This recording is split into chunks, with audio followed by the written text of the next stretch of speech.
Magandang araw mga boss, welcome po ulit sa aking channel. No? Para sa video natin ngayong araw is Raider 150 carb type new breed. So may dinala dito sa amin sa shop. Ang problema ng motor niya is palyado daw, tapos namamatay-matay makina. So yun yung titingnan natin mga boss.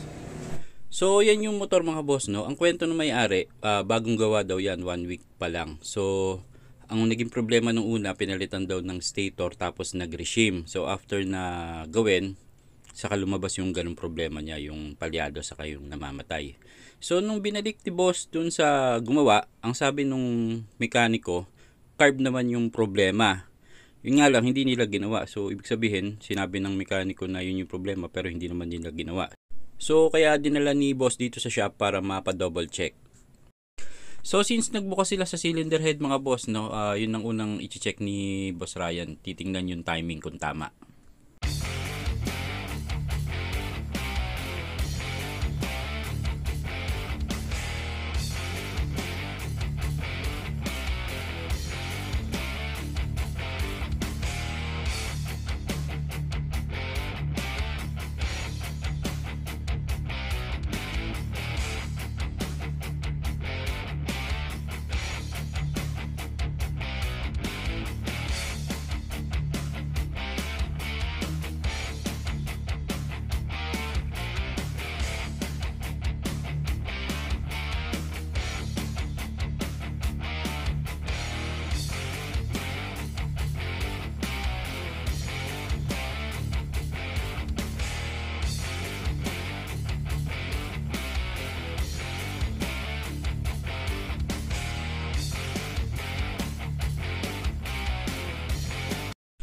So yun mga boss, no, after i-check ni Boss Ryan yung timing, yun nga, naalaman na wala nga sa timing yung motor. So yun yung dahilan kaya pumapalya yung motor ni boss.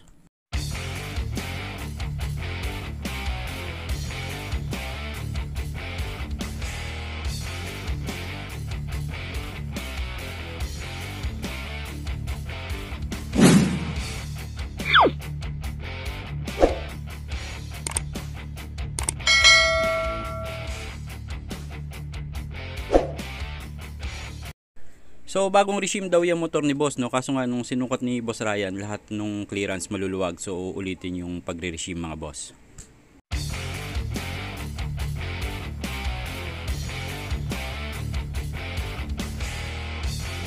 Bagong palit, kaya lang mali ang numero. Di ba pala ito din ulit yun?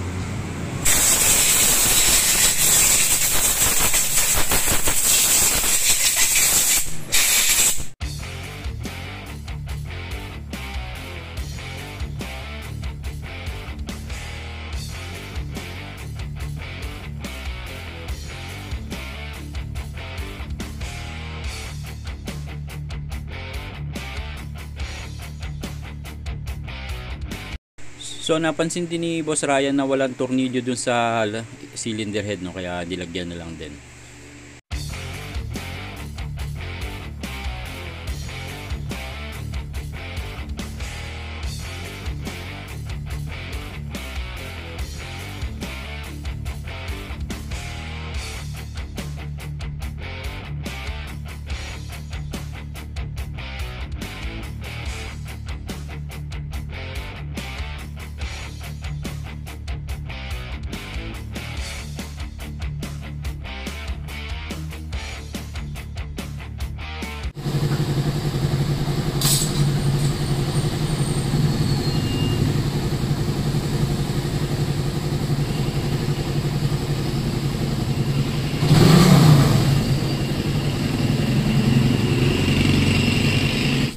So after na ayusin yung timing at mag-regime, okay na yung motor ni boss. So hindi na siya namamalya, hindi na rin siya namamatay.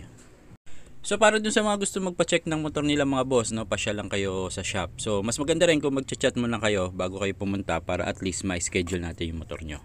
Salamat mga boss.